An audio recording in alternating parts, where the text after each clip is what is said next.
Hello, everyone. I am thrilled to introduce Dr. Hilary Richardson. She's been selected as a distinguished lecturer in Gallaudet University's and the PhD in Educational Neuroscience, or PEN program's PEN Distinguished Lecture Series in Educational Neuroscience.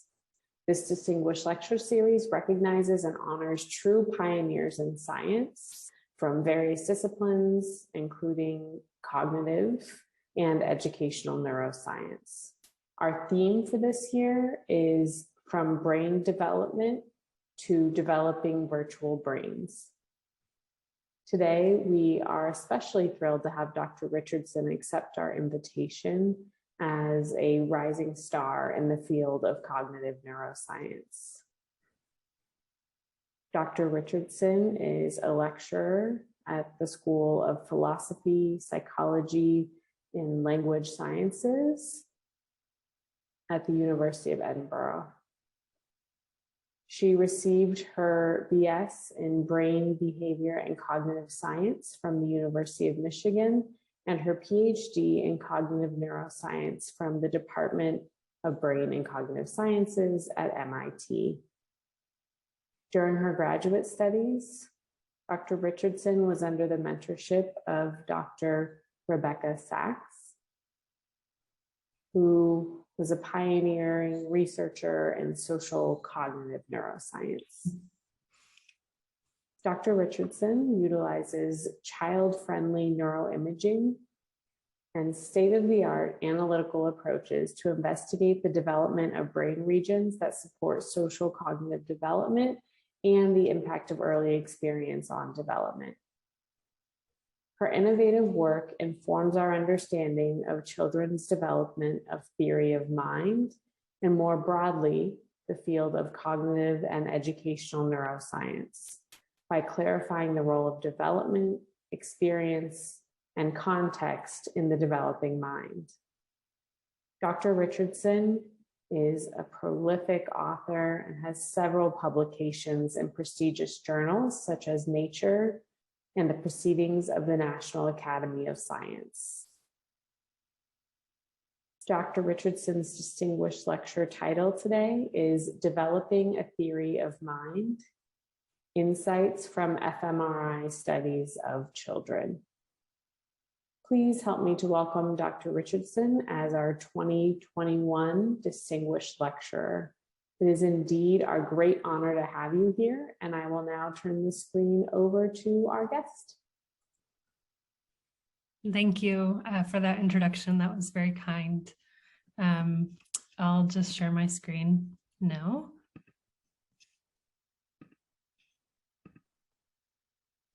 Okay.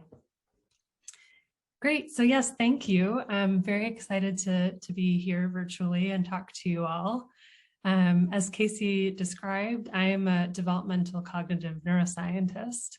And in most of my research, I study a key component of human social cognition, which is our ability to predict and understand the actions of others by reasoning about their mental states, so their beliefs, their desires, and their emotions. We do this when we converse, when we teach, and when we joke, and this ability is critical for building and maintaining social relationships. Now, as children get older, they improve in this kind of reasoning. So they transition from being able to reason about others' perceptual access and knowledge, to reasoning about their beliefs, whether they're true or outdated, to using the intentions of someone who caused harm in order to assign moral blame. And this developmental progression is sometimes called acquiring a theory of mind. And this aspect of development is important to understand because it's relevant for educational and health outcomes. So it predicts school readiness and success, and it's impacted in neurodevelopmental disorders of social cognition. And research on theory of mind is also a central testing ground for fundamental questions about cognitive development. So for example, there are active debates about the capacities that are available early versus learned or developed gradually, about the extent to which development is domain specific versus domain general, and about the relative roles of genes and experience in individual differences and in developmental change. To date, these questions have primarily been addressed through two lines of work. First, behavioral studies have characterized developmental change in theory of mind reasoning during childhood. And this line of work has focused on young children, ages 3 to 5 years old, as well as toddlers and infants. And second, fMRI studies have characterized a network of brain regions that are reliably recruited when adults and older children engage in theory of mind reasoning. So in my research, I used child-friendly neuroimaging studies to study developmental change in these brain regions in order to link these two lines of work and to address these fundamental questions. And specifically, in my research, I ask, when do theory of mind brain regions develop selective functional responses for theory of mind and operate together as a functional network? What are the computations performed by these regions? What do they actually do? And how do they change as children get better at theory of mind reasoning? And what intrinsic and experiential factors promote or hinder this development?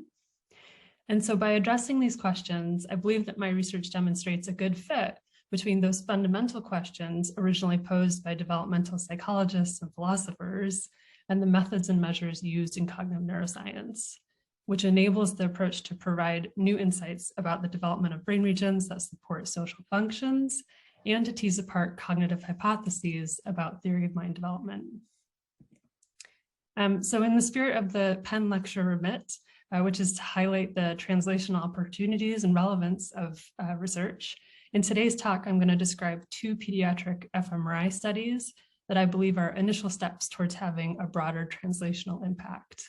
So first, I'll tell you about a study in which we test whether we can measure the impact of early childhood experience on theory of mind development. And second, I'll tell you about our efforts to study the neural correlates of theory of mind in early childhood before age 5, when children are undergoing dramatic developmental change in theory of mind. And I'll end with a few future directions for this research. Okay. So embedded within this first question about whether we can measure the impact of experience on theory of mind development is a question about what experiences matter for theory of mind development. So identifying mutable aspects of experience that shape theory of mind development is important, especially with an eye towards identifying and providing support to children who need it. And theory of mind development is clearly shaped by environmental and experiential factors. For example, one important source of input is linguistically rich conversational experience. But the precise role of linguistic experience on theory of mind development continues to be debated. So in particular, while it's clear that delayed access to language has direct consequences for language development, it's less clear if there is a direct effect of linguistic experience on theory of mind development. So in this experiment, we wanted to interrogate this question of whether linguistic experience facilitates domain-specific theory of mind development. We often consider the role of language abilities in expressing knowledge about mental states, because language enables children to meet the task demands of most theory of mind tasks. But there are a few ways that you might expect linguistic experience to directly drive the construction of theory of mind representations. First, children could learn to differentiate mental state concepts, so believe versus know, or want versus hope, from the way that adults use mental state verbs in conversation. Second, conversations provide experience with linguistic structures that could be particularly important for theory of mind representations, like syntactic complement structures or Sally thinks that. And finally, even utterances that don't contain mental state verbs, like where are my keys, provide evidence about another person's beliefs and desires, which then help to interpret their subsequent behavior. So some evidence that supports the idea that linguistic experience directly impacts theory of mind development is that maternal use of mental state language predicts early theory of mind development, even when controlling for a child's own mental state language use. Additionally, the clearest evidence that linguistic experience affects theory of mind development comes from studies of children who are deaf and not exposed natively to a sign language. So these children do not have access to rich linguistic input because they can't access spoken language and their parents do not yet know sign language. And prior behavioral studies have shown that deaf children who experience delayed access to language show corresponding delays in theory of mind relative to hearing children and to deaf children exposed to sign language from birth. So in this experiment, we first replicate this behavioral effect and then use neuroimaging evidence to test the hypothesis that delayed access to language directly impacts domain-specific theory of mind development. And we successfully collected data from 33 deaf children who were 4 to 12 years of age, including native signers who were exposed to American Sign Language from birth, and delayed signers who received exposure to ASL after a quarter of a year to a 7-year delay. So all children were proficient ASL signers at the time of the study.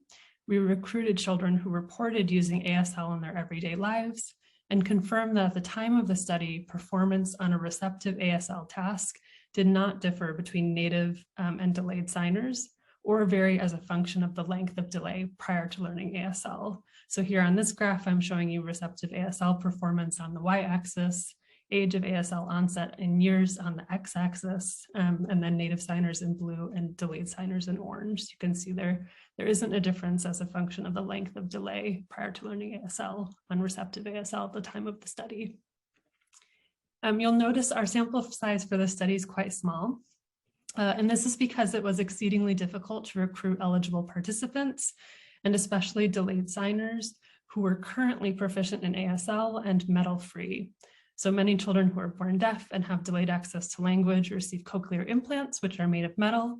And so those individuals can't participate in fMRI studies, which require participants to be metal-free. So because this population is so rare, we actually spent 4 years recruiting children and flying them and their families to Boston from all over the country to participate in our study. So while small, it is a truly unique data set. And because it's small, I'll show you the data from this study within a larger distribution of data collected on analogous English tasks in hearing children, but all statistics will directly compare native and delayed signers. So to measure theory of mind behaviorally, we use an ASL version of a task previously developed in the lab to measure theory of mind in hearing children. To capture theory of mind development across childhood, this taps relatively easy theory of mind concepts like perception or knowledge, as well as false beliefs, and then also more sophisticated theory of mind concepts like reasoning about intentions to assign moral blame, or understanding second-order false beliefs, or irony or sarcasm. So the experimenters would ask a series of prediction and explanation questions that, to answer correctly, required children to consider these different mental state concepts. And the adaptation of this task to ASL was done by fluent ASL signers, and the task was always administered by an experimenter who was fluent in ASL.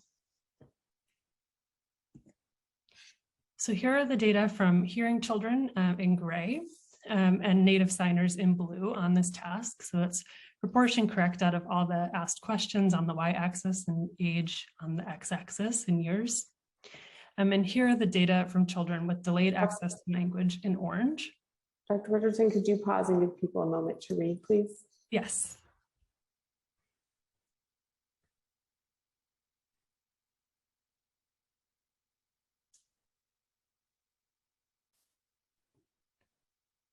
Hello, can you hear me? I think I'm reading now in the boxes that there is a rectangular cover over one of your slides. Well, yes, in the middle of your screen. I don't know if it's possible that you might have something covering your slides or anything on your end of the screen. Oh, interesting. I'm not, it's the first time that it happened, so I don't know what could be causing that. Oh. It seems like it's always there, as if you had something else, like another app or some like a bar somewhere on the top of your screen. Do you have anything? There is a note about the closed captioning being enabled that I could Maybe try to that is try. Let me try and get over there. Let me just, here we go. Let's see if that helps. Yes, that was it. Okay, great. Sorry about that. I didn't notice it over there. I've got a second screen. Okay. We ready to keep going? Yes, please go ahead. Okay, great. And so here are the delayed signers in orange. So the punchline here is that on this behavioral theory of mind task, the delayed signers shown in orange are showing delayed theory of mind performance. And performance on this task was predicted by the length of delay prior to receiving access to ASL over and above age, as well as current ASL proficiency. So that's this graph on the right where age of ASL onset or length of delay prior to getting ASL onset is on the x-axis in years, and proportion correct is on the y-axis. But even when controlling for language abilities statistically in this behavioral task, there's still a question of whether this task measures delayed development in theory of mind representations or delayed development in responding to linguistic task demands. So we used complementary neuroimaging data to test for a direct effect of delayed access to language on theory of mind development. And in particular, we predicted that if linguistic experience directly impacts theory of mind, then delayed access to language should delay the development of selective responses in the right TPJ. This prediction is based on two prior findings. First, fMRI studies on theory of mind have characterized a network of brain regions that are reliably recruited when adults engage in theory of mind reasoning relative to control tasks. And this network includes bilateral TPJ, precuneus, and medial prefrontal cortex. But within this network, the right TPJ in particular responds selectively to process mental states relative to other kinds of internal states like bodily sensations or pain, relative to other kinds of representations like photographs, and relative to other kinds of social information. So for example, information about personality traits, appearances, or relationships.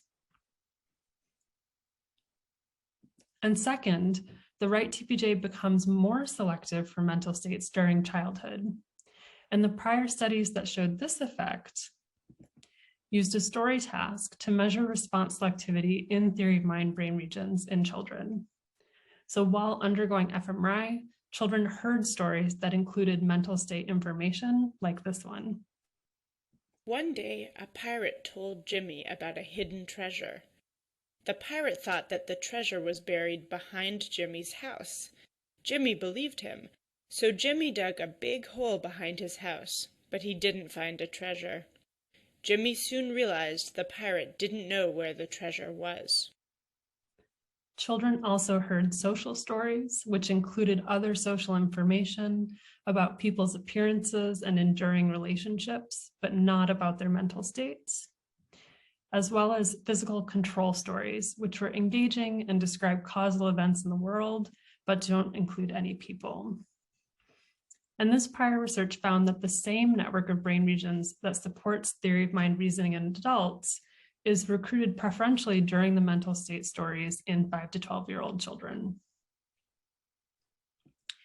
Now, in adults, only the mental state stories evoked responses in the right TPJ, which prior work had also shown was selective for mental states. So that's the response in red here being high, whereas the response to social condition and physical control conditions in purple and blue being low.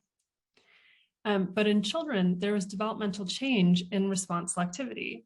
So in all children, the right TPJ responded to process mental state stories. That red bar is high across the bar.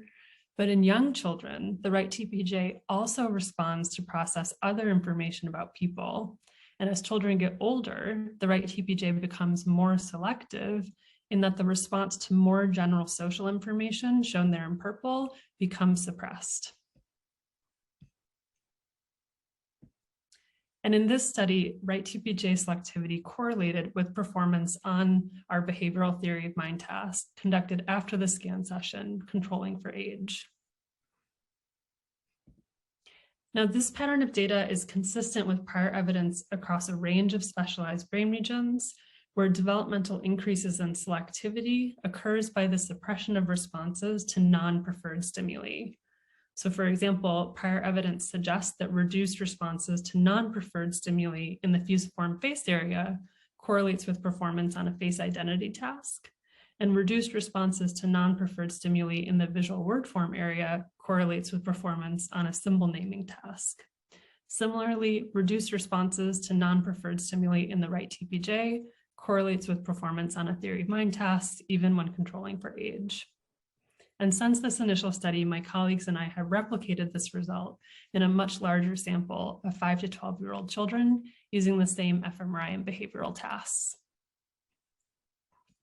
So we predicted that if delayed access to language leads to domain-specific delays in theory of mind, then right TPJ will be less specialized for processing mental states as a function of linguistic experience.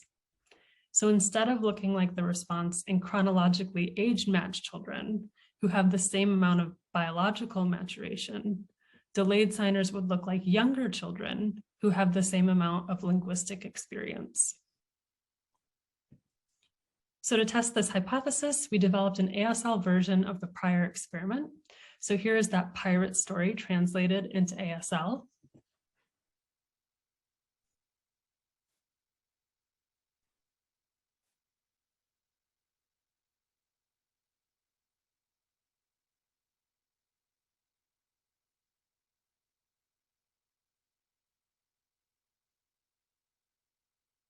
And because this is the first time that ASL stimuli were used to measure responses in theory of mind brain regions, prior to scanning children, we recruited deaf adults to participate in the fMRI experiment in order to ensure that those stories evoke responses in the expected brain regions. So here are the responses in hearing adults from the previous study who listened to English stories. Theory of mind brain regions respond more to process those mental state stories relative to the physical control stories.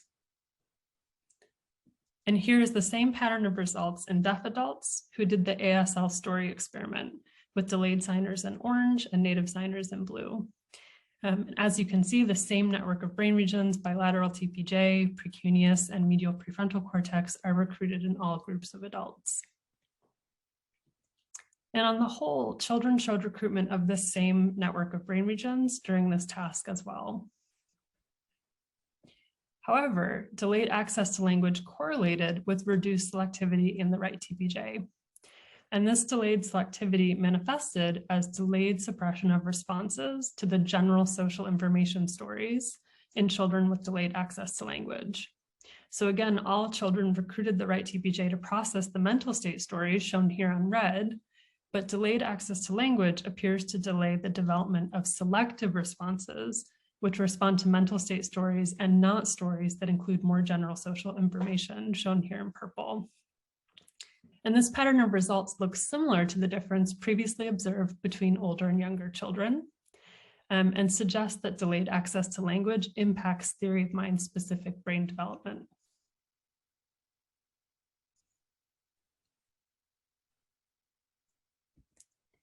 While our hypothesis was based on prior work about the right TPJ, we also conducted exploratory analyses in other theory of mind brain regions to better understand the specificity of this result. Interestingly, the right TPJ was the only theory of mind brain region to show an effect of delayed access to language. Okay, so together, the behavioral and the neural data here suggest that delayed access to language impacts theory of mind specific development. And additionally, this study contributes to a classic theoretical debate in theory of mind, which posits that theory of mind is either instantiated in a distinct domain-specific biological mechanism or constructed through conversational interactions and social relationships. So here, I think I've provided evidence that theory of mind may be all of the above. The right TPJ appears to be a domain-specific biological mechanism in which selectivity is constructed in part through language exposure.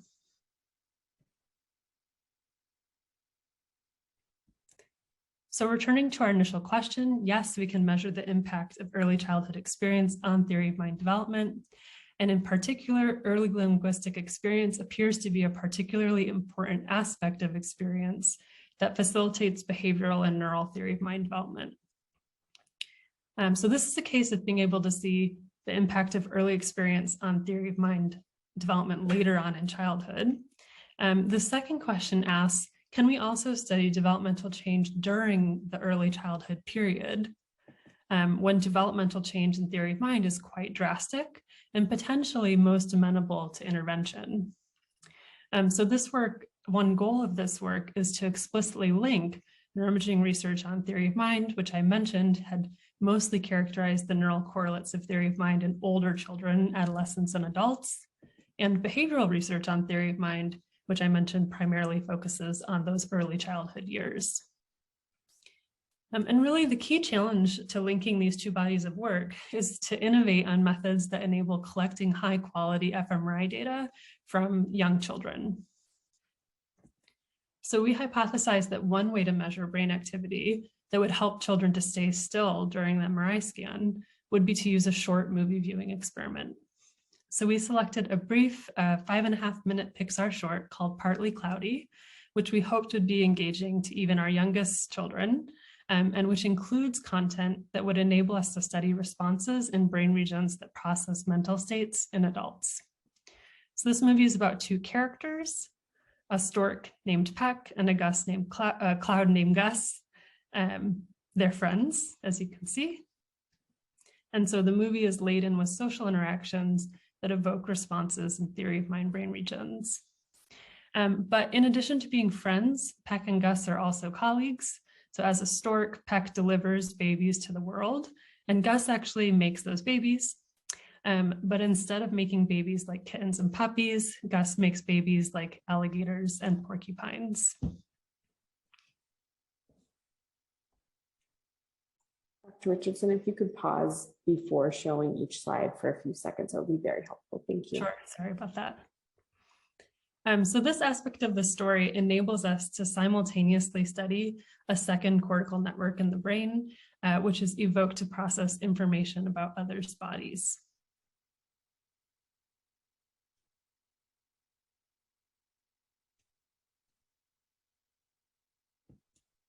And this cortical dissociation between brain regions that process minds and brain regions that process bodies has been observed across several studies in adults. So our first step was to replicate this cortical dissociation in adults using movie data to ensure that we could study functional responses in these regions in young children. So here I'm showing you the full response time course throughout the entire movie. Time is on the x-axis and response on the y, from bilateral temporal parietal junction, or TPJ, precuneus, or PC, and medial prefrontal cortex, ROIs. And you can see that the time courses from these different ROIs are tightly correlated. And here's the full response time course from brain regions, sometimes called the pain matrix. This is secondary sensory motor cortex, insula, medial frontal gyrus, and anterior middle cingulate cortex. And overall, I think it's quite clear from these time courses alone that the movie is evoking differential responses from these two networks. But here's the average correlation matrix across all adults. This just represents how correlated these time courses are across each of these regions. And it shows that brain regions within each network are highly correlated with other brain regions within their network and are highly anti-correlated with brain regions in the opposite network. And in adults, the within network correlations are significantly higher than the across network correlations for each network, which suggests that these brain regions behave like two functionally distinct networks in response to this movie.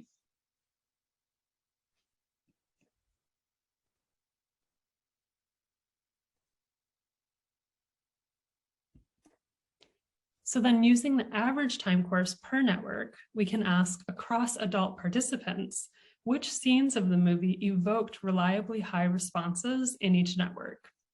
This is called a reverse correlation analysis. And by using this approach here, we identified 7 mind events and 12 body events. So these are events that drive these two networks, and they're non-overlapping, and they overlap less than expected by chance. Moreover, the scenes that evoke these events fit into the hypothesized functions of these networks.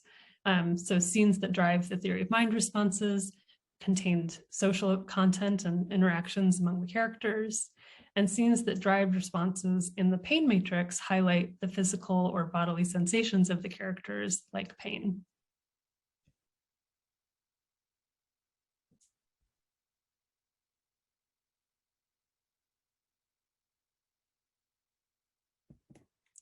Okay, so given the data from adults, this movie seems like a plausible way to study functional responses in these two cortical networks. So in addition to using a movie viewing experiment, we employed a few other strategies for obtaining high quality fMRI data with young children. So first, when children visited our lab, the first thing that they did was complete a mock scan. So the mock scanner looks and sounds and feels just like a real scanner, and not only acclimates children to the scanner environment, but it also uses operant conditioning to train children to stay still. So if children move during the mock scan, the movie that they're watching pauses for three seconds so that they can learn how still they have to be for the real experiment. After the mock scan, children move across the hall to the real scanner, which we decorate with space stickers and sheets to make it look friendly. Children were also allowed to hold our scanner buddy, which was a large stuffed dog. And this prevented them from fidgeting with their hands or touching their faces. And anecdotally seems to make them feel pretty happy and calm. So by employing these strategies and using a movie paradigm, we were able to collect high quality fMRI data from 122 children, including 65 children under the age of, between the ages of 3 and 5 years old. And participant motion in this sample was quite low. So this is mean frame-wise displacement, or how much motion there was between any two given images during the fMRI scan in millimeters. So it's quite low, and it doesn't vary by age. I'll also note that because this data set was difficult and time-consuming to collect, and because it's unique, we've made it publicly available on OpenNeuro. Now, in children, the response time courses overall look quite similar to the adult time courses. In fact, by age 3, time courses in both networks were already correlated to the average adult time course. So the 3-year-old response is shown in red here. And you can see it follows along with the adult time course in purple quite closely.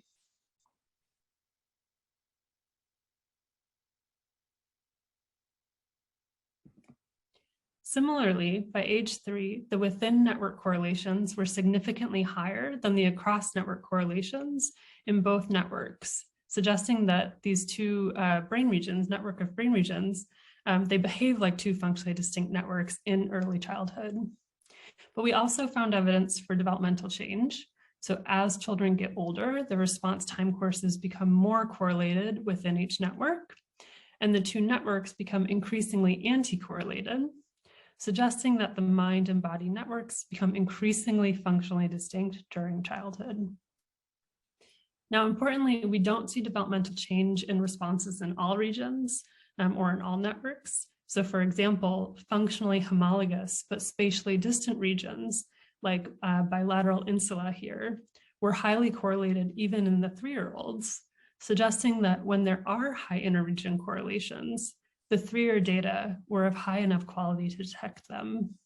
So when we do see developmental change, it's unlikely to be driven by general changes in data quality with age, and rather is actually is real developmental change.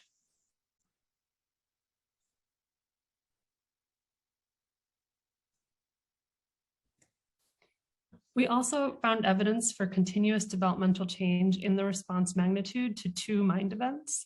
So older children recruited the theory of mind network more during a few scenes than younger children. These scenes were anecdotally longer and more complicated social events.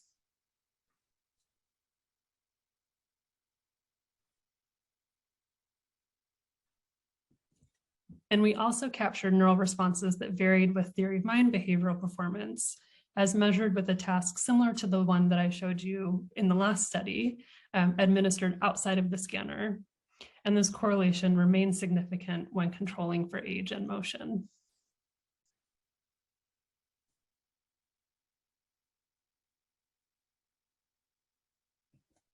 So since that initial study, I've conducted the same 2 analyses in a publicly available data set of 5 to 20-year-olds who watched a short called The Present.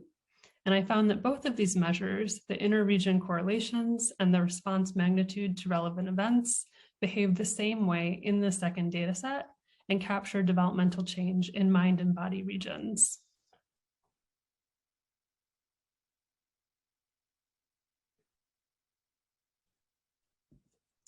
And this includes capturing individual differences on the social communication questionnaire, which is a parent report measure of social behaviors. And here, lower SCQ score shown on the y-axis indicates higher social cognitive reasoning. So it's in the predicted direction.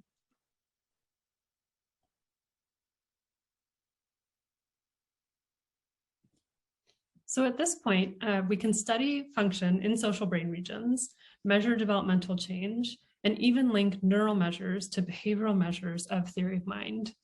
And we've now done this using an experimental paradigm that enables us to study neural correlates of theory of mind development in 3 to 5-year-old children.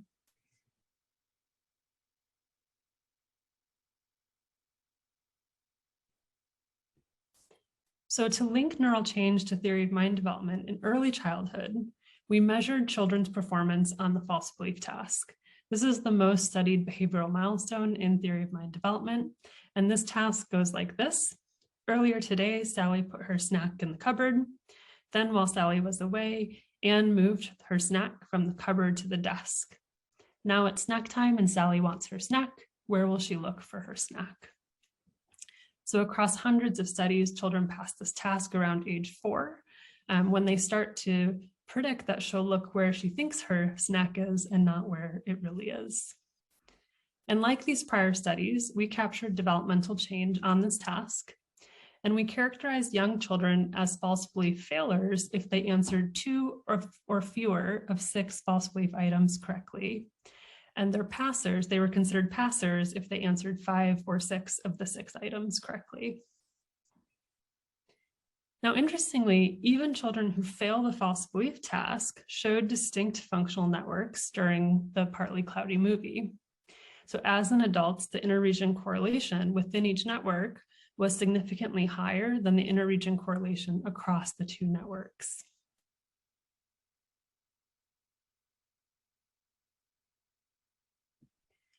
But the within network correlation in the theory of mind network was significantly higher in passers relative to failures, controlling for age and motion. So overall, these data, great. So I'm not sure if I got my punchline across here. But the punchline is that the within network correlation in the theory of mind network was significantly higher in false belief passers relative to failures, controlling for age and motion. And overall, this suggests that incremental developmental change is associated with children's performance on the false belief task.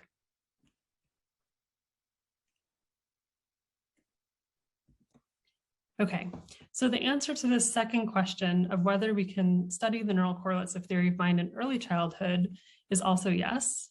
And by trying to do this, we found evidence for early organization of functional responses in theory of mind brain regions, as well as for continual developmental change throughout childhood, and incremental neural change relating to performance on the false belief task. So now I'll talk through a few of my future directions. And to do this, I'll return to some of those questions I outlined in the beginning that guide my research program. So first, when do theory of mind regions develop selective functional responses and operate together as a functional network? So far in my work, I've characterized early signatures of theory of mind responses in children as young as 3 years of age. But we know that infants and toddlers have rich knowledge about others' perceptions, goals, and emotions. And we also know that early developmental experiences shape theory of mind development. So moving forward, I plan to use functional near-infrared spectroscopy, which enables measuring functional responses from cortical theory of mind brain regions in populations who are intolerant of the MRI environment, including young infants, to measure the neural correlates of early theory of mind capacities and to better understand the limitations of early theory of mind reasoning.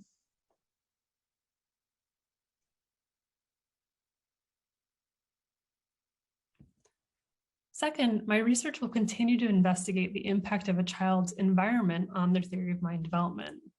So far, I've studied an extreme case for how linguistic input can impact theory of mind development in children with delayed access to language.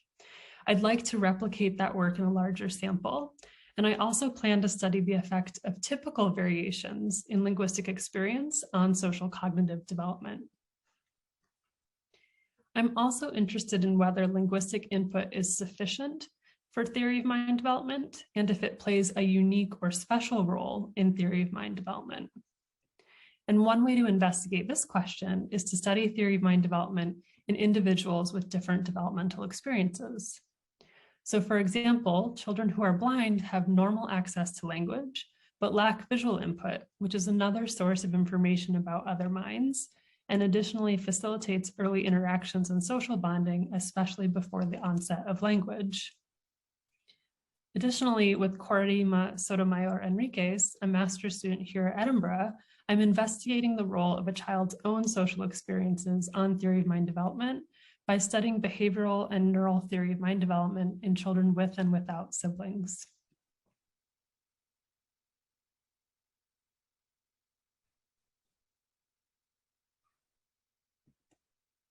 Okay, so throughout this talk, I've tried to sprinkle in comments about how and why I think this research has translational impacts, but I'll end by driving these points home. So in today's talk, I first asked whether we can measure the impact of early childhood experience on theory of mind development. And I shared with you results suggesting that early access to language directly facilitates social development in childhood. So I think that this study makes the potential translational impact of this research pretty clear. I think it's an example of how fMRI can be used to tease apart the pathways by which experience impacts development. So in this case, we were able to show that in addition to supporting language development, rich conversational experiences early in childhood directly support social development by facilitating the development of the right TPJ.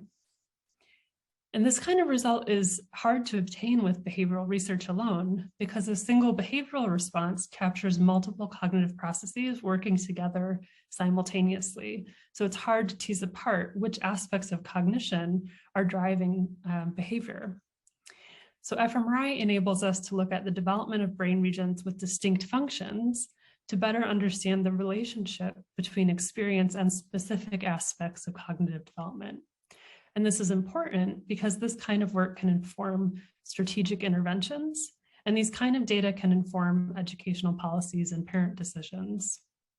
So in this case, the understanding that early linguistic experiences supports social cognitive development is another data point to support arguments for ensuring early access to language for children. In the second study, I shared with you work suggesting that we can do this kind of research with children as young as 3 years of age, which is before they start going to school and before many neurodevelopmental disorders are diagnosed. Moreover, I provided evidence that the kinds of neural measures that we have access to with movie viewing paradigms have ecological validity.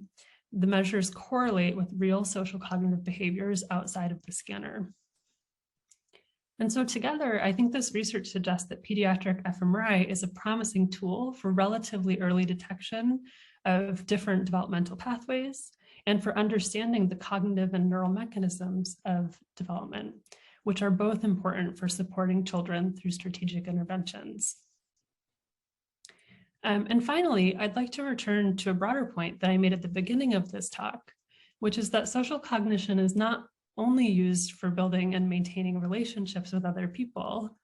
It actually encapsulates the cognitive tools that we use to learn from and with other people. So arguably, one function of education is to help children learn how to be productive members of a community. And so maybe it's not surprising at all that early social cognitive development supports early educational success. So to understand and support children's early education, I think studying social cognitive development alongside other aspects of cognitive development that are frequently emphasized in educational neuroscience, like reading, math, and attention, is really important because educational contexts are inherently social. And I believe that one part of the picture of understanding social cognitive development will be to characterize its neural substrates in children. And with that, I'll thank you for listening and hearing and attending to my talk, and my collaborators on the work that I presented today. Thanks very much. Thank you. Thank you so much, Dr. Richardson. That was a fantastic presentation. And you were a great example of what a solid presentation should look like. Thank you so much. I really appreciate your involvement and your translational work in educational neuroscience. Thank you. Happy to take any questions that anyone has. I was just going to say, yes. Okay, let's take a look. So there are 2 questions in the Q&A. I myself also have a couple of questions, but I will see if any other students want to ask specific questions as well. So I'll hold my questions at this time. So I see that Karen Philo House is there. I could try to sign the question, or if you'd like to pop up and ask the question yourself, you can feel free to do so.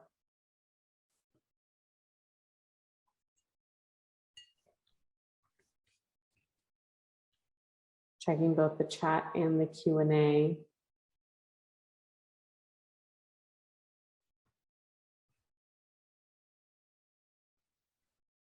We want to make sure we have all questions in one place. So please type any questions you have in the Q&A box, not in the chat. You don't need to type it in both places, just type it in the Q&A. All right, so we'll start with the first question.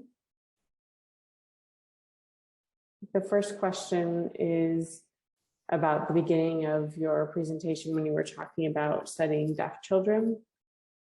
The question is, how were they assessed for IQ? And what method or techniques, what tools did you use to determine if their IQ was over 85? That's a great question. So I'm trying to remember. It's embarrassing. I should remember this.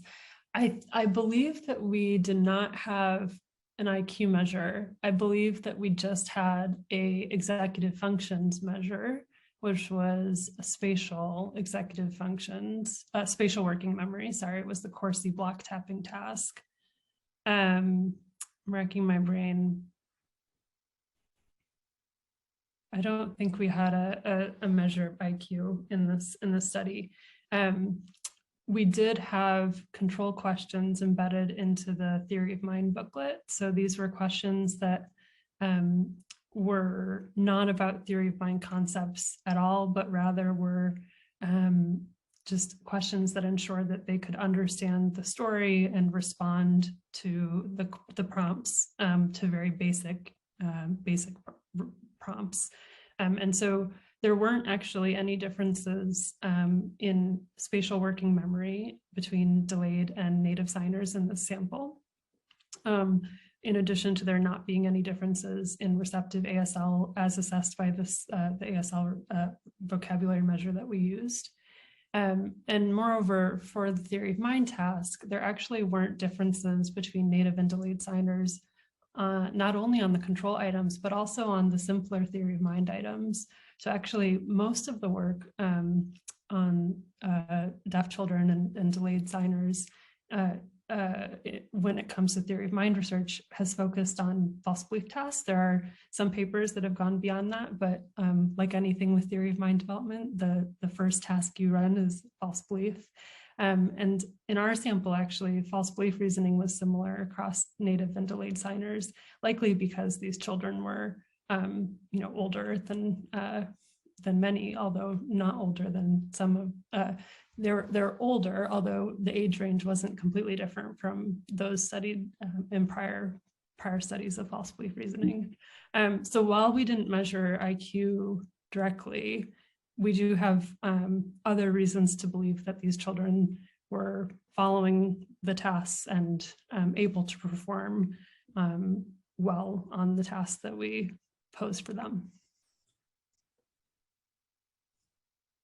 Thank you.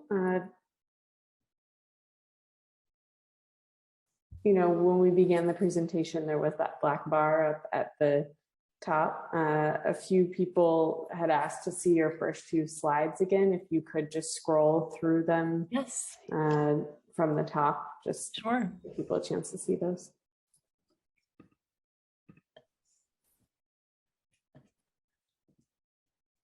I'll skip the animations and then pause when they're full. Perfect. And we've recorded this presentation and we will have it available on our website. So if anyone would like to watch it again, they can feel free to do so. And it'll take us a few days to get everything edited, but then it will be available on the website.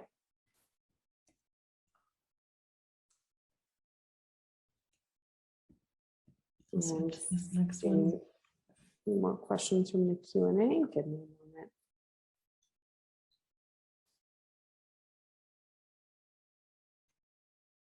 Oh, people can vote for specific questions as well to make them more popular questions, I guess. So Dr. Quant asked, can you tell us if you have any more predictions about your future work with siblings? And could you share what is already known in terms of theory of mind and siblings? Yeah, so there's a decent behavioral literature on the impact of siblings on theory of mind development. And the punchlines of that literature so far, again, most of it is on false belief reasoning with 3 to 5-year-old children. But the punchline is that children who have siblings have early boosts in theory of mind measures. So if you have a sibling, you're likely to pass a false belief test at an earlier age relative to someone who does not have a sibling. There's some debate over whether and how much this depends on the age of the sibling. And there's very little work looking at, for example, like the quality of the sibling relationship or whether there's a lot of conflict or friendship between the siblings. There's, I think, hardly anything on that. But the idea is that if you have a sibling, then you have a social partner who's kind of very relevant, very interesting, and you know, maybe a playmate basically, who gives you early social experiences and can therefore boost your early theory of mind development. So I've replicated that effect behaviorally. So using a similar, basically the same behavioral task I've been describing today, children in my studies, ages 5 to 12, who have siblings perform a bit better compared to their age-matched peers than children who don't have siblings. So as you have siblings, this boosts your performance. So my question is similar in that, you know, is this a domain-specific effect, or is it on theory of mind such that we would expect it to also be visible in a brain region like the right TBJ, or is something more general going on? And that answer, I haven't got a conclusion on that one yet. Thank you. And if you could actually stop sharing your screen now, that would be helpful. Then we can see you better and everybody better. I'm happy to send a PDF of my slides as well, if that would be useful to see the top parts. Yes, that would be great. Thank you. I'm going to ask one of my own questions as well. So when you've done studies with deaf children who've had delayed access to language, so with that delayed group, you included babies that had about a 3-month delay to language, right? A 0.25 year delay, and that is not typical of many other types of language research. There's often flexibility where we say, well, up to age 2 is effectively native. So where or why, I guess, did you make that strict cutoff or that criteria for 0.25 years? It seems like they're not that delayed, quote unquote, if they began to have sign language access at 3 months. Could you share more about that? Yeah, I agree with you. And really, so I often did show things in terms of groups, but the measure that we used was actually always a continuous one. So I didn't actually do my statistics in a way that separated children. It's just that for some plots and graphs, it's easiest to just show 2 groups. But the continuous measure that we used for all statistics was length of delay prior to receiving exposure to ASL. And it was a continuous measure, which was 0 for native signers and then up to 7. And so, yeah, I completely agree with you. And I think there's some evidence that, you know, what counts as early might be anything under 2. And I wouldn't contest that here. And the effects that we saw were true on average in the group across the groups. But all the stats that I showed you today were with that continuous variable. So it says the longer the delay, the more prior to receiving ASL access, the more difference we saw in the neural development. Thank you. And also in line with that study, I'm thinking about with adults, you did not find a difference in neural correlates, right? It was only with children, meaning maybe theory of mind doesn't have the same sensitivity period or window that language does, or I'm just wondering your thoughts about all of that. Yeah, it's a great question. That's right. In adults, we did not see any differences. I actually didn't show you this plot, but both in the whole brain analysis and in the right TPJ selectivity measure specifically, we didn't see differences in adults. And so I think that either reflects that the difference isn't there, the adults have caught up and there's plasticity or development as a consequence of either language or other social experiences or time, maturation, et cetera, that make that difference negligible in adulthood. Alternatively, it's possible that we did not capture the relevant social difference, right? So we designed this task to study children. The mental state concepts are quite straightforward. And it's possible that had we done something more complicated, our results would have been different. Okay. So I'm going to read a couple of other questions from the Q&A real quick.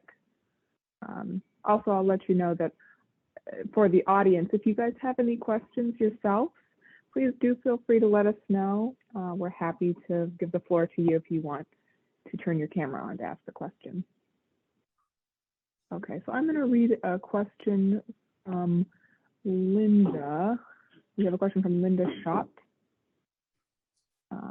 So I think she wants to know about, in preparation for the study, you know, that you plan to share, you had some examples about a study currently undergoing work on, that you're currently doing work on.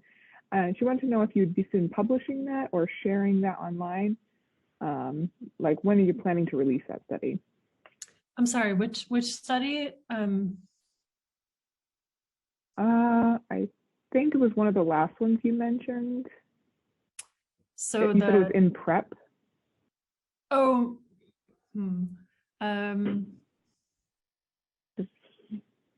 perhaps Sorry the if I wasn't study clear. about blind children. I will. So I'm going to pause on that question. Maybe Linda can clarify. Maybe she can add in the chat more to her question to give us a better idea of what she's asking for. Sure. I'll move on to the next question.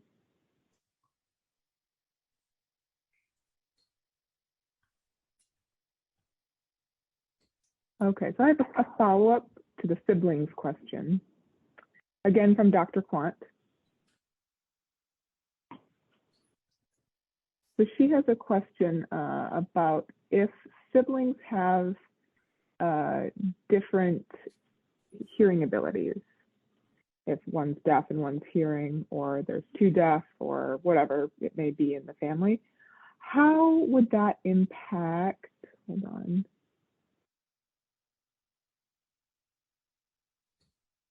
Yeah, if all of the siblings in the family are deaf, how are those variables of different hearing statuses going to change their theory of mind development, I guess? Yeah, I think it's a great question. I mean, many times when you do a study, you kind of pick one variable to isolate and do your best to either rule out the others, control for them, or ignore them. And surely these things interact, right? So because what comprises of your social experience is not just your linguistic experience, but also your experience with siblings, or perhaps you have a best friend or a neighbor next door, or right. So, or a very close relationship with your parents, or right, and also temperament, right? So there are always many, many, many factors that create someone's social world and their social environment that impact development. And the interactions between them are difficult to study purely because usually sample sizes aren't, large enough to account for all of the different variables that you might imagine might matter. I do think that an interesting question in this area is whether children who have more exposure with to other children or siblings or otherwise have boosts in theory of mind just as a result of considering those different experiences and supporting that social relationship and accommodating that social relationship. So I think there's some work on that, but I think that there's not as much as you might think, and the results are more mixed than you might think. So I think there's definitely more to do in that area. Okay, thank you so much.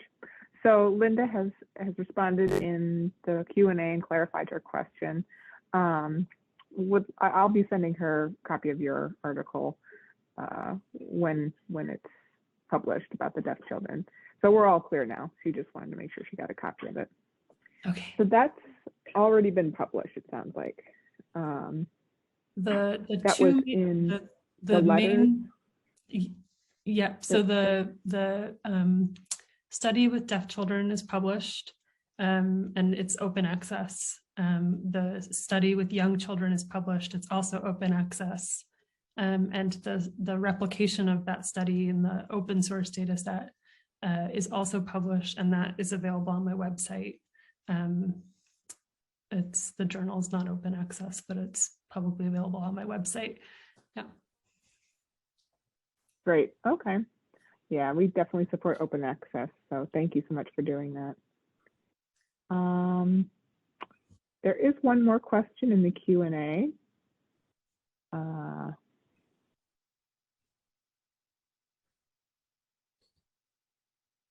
Okay, the question is asking if children older, sorry, I need to think about how I'm going to sign it. I'm not great with translating these questions quickly. Let me read it. Okay. So children older than 12, are they in the adult group? And if not, why did you choose not to study children older than 12? Yeah, that's a great question. This is again kind of a limitation of the methods answer, where the behavioral measure that I've worked with that I shared with you today, once kids hit about 10, they do very well in that task. And so it's really hard to measure variability in social development using that task. I'd have to use something else. And similarly, my fMRI experiments start to get a bit boring, at least the story one. And so really it's a methods question of feeling like it starts to become hard to, either inappropriate to use the fMRI experiment with an older child because they're bored and annoyed with us, or it's challenging to assess their theory of mind development. So again, surely social cognition is changing beyond age 12, and in the teenage years, there's other work done by other people on social cognitive development in adolescence, but the tasks look quite different. And so I just haven't gone into that age range myself yet, except for in the replication study I shared with you on the open access data set. The children who watched the movie The Present, that was with 5 to 20-year-olds. And so that is an example where I've covered the whole age range. And the movie task measures look similar to change similarly throughout that age range, although change was more dramatic in the earlier ages. So it does look like, you know, the rate of change is steeper in early childhood, as you might expect, and then kind of gets more gradual as kids get older. And the social measure that they used was the social communication questionnaire. So this is a parent report measure about different aspects of children's social behavior. And that seemed to capture developmental change, but again, it was more drastic at those earlier ages. So there is this kind of challenge of how best to capture developmental change and individual differences in adolescence. All right, thank you. It's really amazing how successful the scanning is for the 3-year-olds. In my personal experience, scanning 5-year-olds and above, it is a challenge, a struggle. So wow, that's amazing to find that success. Good job. Thank you. So now I would like to ask, John if he can grant Dr. Petito access to share her camera so that she can come on screen. She has a question she'd like to ask herself.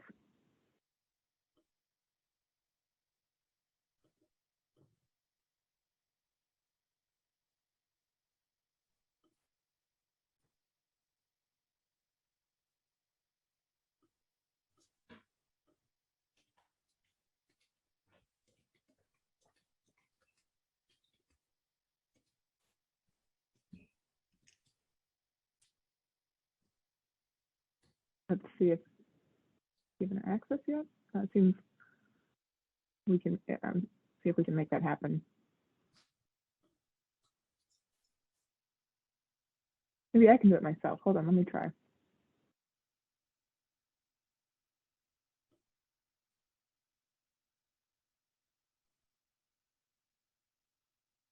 I believe I've granted Dr. Petito access now.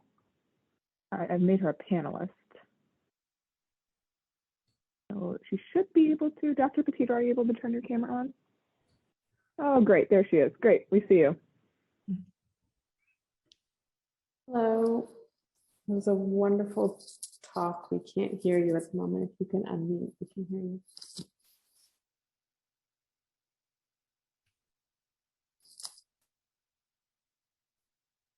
Dr. Petito, we can't hear you. There. Unmute myself. Okay. Hi. Can you hear me now? Yes. That was a wonderful talk.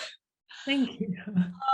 I had a question about the children who had the greatest length of delay in getting exposure to sign language. And my question was, what happens to that brain real estate? Does it, in the thinking of Stanislaus Dehaene, is it taken over by other functions? What happens to the tissue in the greatest delay? Yeah, it's a great question. I think if there's one thing we know about the brain, it's that it doesn't do nothing, right? So something is taking over that it's doing something for sure. It's not just atrophying or going unused. I don't think that's how the brain works. I don't think we have the power in this study to know a better answer to this question, because the number of kids in the delayed signing group was so small anyway. And then if you take just the ones who had that long delay, it's even smaller. We did have a few what we considered late signing participants in the adult group. So these were participants who received access to language after age 11, so even later than 7. But they're adults. And so by that time, the responses in the brain regions actually looked the same, but there were only about 3 of those adults. And so I think you'd really have to do a targeted study on that population to have a more precise answer. Just to add to that, given your expertise in that brain area, what would the prediction be?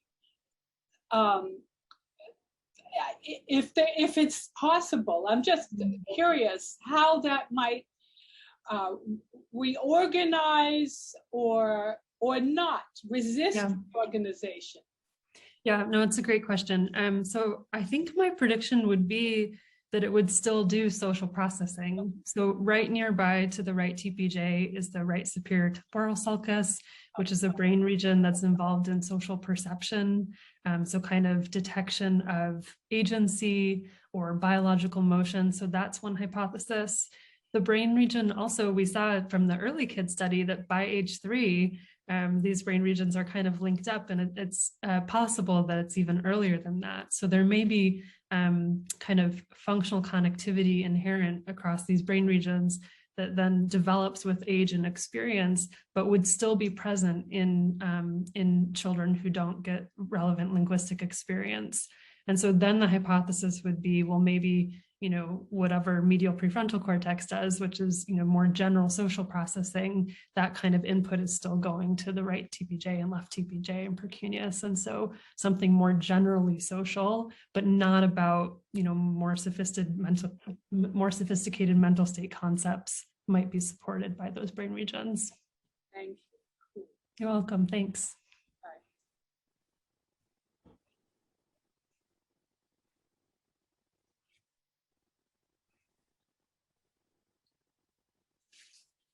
Okay, well, thank you so much. Let me check the time. We do have some time left. I see a few more questions have come up. So we've got one from Linda again. She's asking, how can and should we improve our children through our early intervention programs? Yeah. Any suggestions? It's a great question, and obviously very fitting to this, to the remit of this lecture. I don't feel like I'm the best person to address it. I think that, my first step would be to talk to people who are parents and educators of the children, and ask what they think the right needs are. So I really do feel like this research is a data point.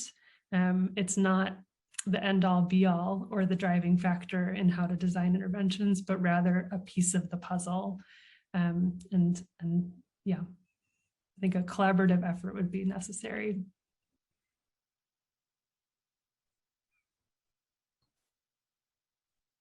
Okay, and then there is one more question here from Karen. A bit of a comment, but she said, I can imagine if a deaf child has autism, then it's effectively a double whammy in theory of mind development. A delayed signing child with autism. Yeah, I think that is probably true. I mean, certainly, yeah, and studies on delayed signing children do vary in their inclusion or exclusion of autism diagnoses. For our purposes, we felt like it was important to separate the two and recruited only children who did not have any cognitive or neurodevelopmental disorders, purely because then if we find group differences, we know more precisely what they're driven by. And so we separated out here, and many studies do take that approach. But yeah, children with autism do have atypical theory of mind development, and children with delayed access to language have delayed signing development. So I'm sure there's some summative effects there. Absolutely. Any other questions from the audience? If not, I would like to thank our distinguished guest. I will give it a few more seconds to see if anyone had any final questions. Or maybe we have some students who are a little hesitant or intimidated to ask a question. That's me I in may have question also- sessions too, so. Say that, could you say that again? Sorry. I said that's me in question sessions too. I'm also the intimidated person, so if that helps anyone feel more likely to share.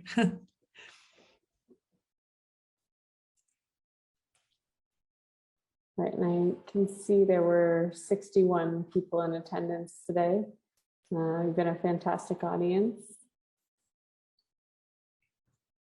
And I see that there's been a request for, more technical questions, but people asking for a copy of the slides.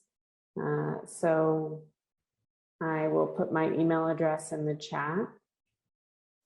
And then I will respond to any requests that you have about the slides or the articles, and I'm happy to share those.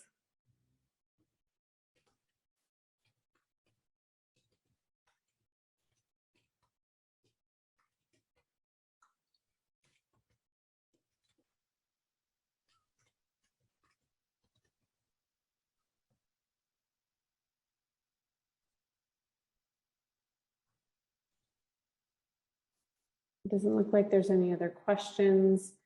Thank you so much, Dr. Richardson, for your fantastic presentation. What a great example you were, especially for our students, showing what a top-notch lecturer and presenter would look like. You've got wonderful research, and your graphs and everything you shared with us were fantastic. So thank you so much for doing this work, doing this translational work, especially your research is so impactful and so important. If no additional questions, then I will wait another moment and then close the webinar. Thank you everyone for joining us today. As people are signing off, I will also share our website as well for VL2. If anyone else would like to see information from previous lectures as well. So Dr. Richardson,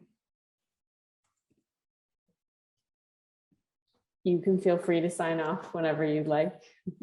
Sure, I'm gonna pop my website into the chat since someone asked for it. So it's there. I'm also happy to receive emails if people have questions or would like to chat more about this. Thank you. I really appreciated the invitation, and it was my pleasure to talk to you all today. Yes, thank you. It was our pleasure.